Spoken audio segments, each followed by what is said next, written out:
स्वागत है आपका देश का चक्रव्यूह के एक और धमाकेदार एपिसोड में। दोस्तों, कल्पना कीजिए एक क्रिकेट मैच चल रहा है। बैट्समैन आउट हो गया है, अंपायर ने उंगली उठा दी है, लेकिन बैट्समैन क्रीज छोड़ने से मना कर दे। वो कहे, मैं आउट नहीं हूं, मैं यहीं रहूंगा। सुनने में अजीब लगता है ना? लेकिन पश्चिम बंगाल में कुछ ऐसा ही पॉलिटिकल ड्रामा देखने को मिल रहा है। चुनाव के नतीजे साफ हैं, आंखों गवाही दे रहे हैं कि सरकार बहुमत खो चुकी है, लेकिन मुख्यमंत्री इस्तीफा देने से इनकार कर रही है। तो क्या कोई नेता खुद को संविधान से ऊपर रख सकता है? आज के वीडियो में हम उस ब्रह्मास्त्र की बात करेंगे जो ऐसे जिद्दी हालात को खत्म करता है, आर्टिकल 356। चलिए इस कानूनी चक्रव्यूह को डिकोड करते हैं। तो चलिए सबसे पहले असल मुद्दे को सरल भाषा में समझते हैं।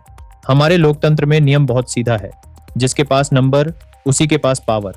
संविधान के आर्टिकल 164 के तहत मुख्यमंत्री तभी तक अपनी कुर्सी पर रह सकता है जब तक उसे विधानसभा में बहुमत यानी मेजॉरिटी का समर्थन हासिल हो। अगर विधायक साथ छोड़ डीएच दें तो मुख्यमंत्री को तुरंत पद छोड़ देना पड़ डेचता है।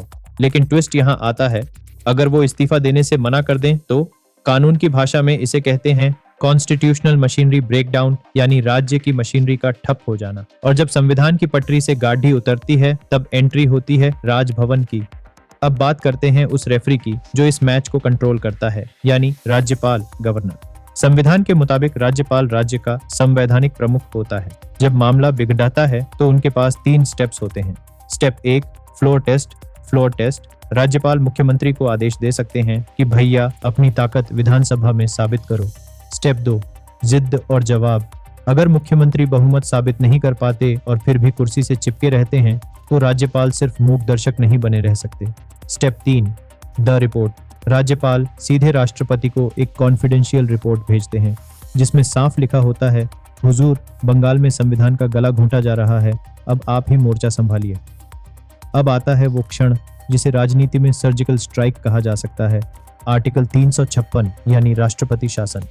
राज्यपाल की रिपोर्ट मिलने के बाद केंद्र सरकार की कैबिनेट राष्ट्रपति को सलाह देती है और जैसे ही राष्ट्रपति ने आर्टिकल 356 के कागजों पर साइन किए, सीएम की छुट्टी, मुख्यमंत्री और उनकी पूरी कैबिनेट को तुरंत बर्खास्त कर दिया जाता है। विधानसभा पर ताला, सदन को या तो सस्पेंड कर दिया जाता है या पूरी तरह भंग, डिसॉल्व कर दिया जाता है। डायरेक्ट शासन। अब बंगाल की सत्ता कोलकाता से नहीं बल्कि दिल्ली के कंट्रोल में आ जाती है। राज्यपाल राष्ट्रपति के प्रतिनिधि बनकर राज्य को चलाते हैं। लेकिन रुकिए, क्या केंद्र सरकार जब चाहे किसी भी चुनी हुई सरकार को हटा सकती है? जवाब है नहीं। यहाँ आता है एसआर बोम्मा केस 1994 का ऐतिहासिक फैसला। सुप्रीम कोर्ट ने साफ कह दिया था कि आर्टिकल 356 कोई खिलौना नहीं है। बहुमत का फैसला राजभवन के बंद कमरों में नहीं बल्कि फ्लोर ऑफ द हाउस, विधानसभा में होना चाहिए। अगर केंद्र ने राजनीतिक दुश्मनी निकालने के लिए सरकार गिराई तो कोर्ट उसे वापस बहाल कर सकता है। यानी इस्तीफा न देना अगर जुर्म है तो बिना ठोस सबूत के सरकार गिराना भी पाप है। और अब एक ऐसा कानूनी हथियार जिसके बारे में बहुत कम लोग जानते हैं, आर्टिकल 172। दोस्तों, संविधान कहता है कि किसी भी विधानसभा की लाइफ सिर्फ 5 साल होती है। जैसे ही ये समय पूरा होता है, विधानसभा अपने आप ऑटोमेटिकली खत्म हो जाती है। हालिया घटनाक्रम में राज्यपाल ने इसी पावर का इशारा दिया। अगर मुख्यमंत्री इस्तीफा नहीं देती तो भी 5 साल पूरे होते ही उनकी सरकार की लीगल पावर 0 हो जाएगी। राज्यपाल बस एक आदेश निकालेंगे और कहेंगे टाइम अप, गेम ओवर। यानी संविधान के पास हर लॉक की एक मास्टर चाबी है।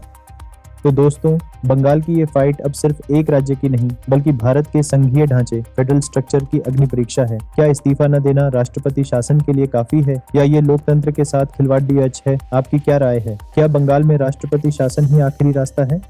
कमेंट्स में अपनी राय जरूर बताएं, मैं हर कमेंट पढ़ता हूं। अगर यह विश्लेषण काम का लगा हो तो वीडियो को लाइक करें और देश का चक्रव्यूह को सब्सक्राइब करना न भूलें। मिलते हैं अगले वीडियो में। जय हिंद।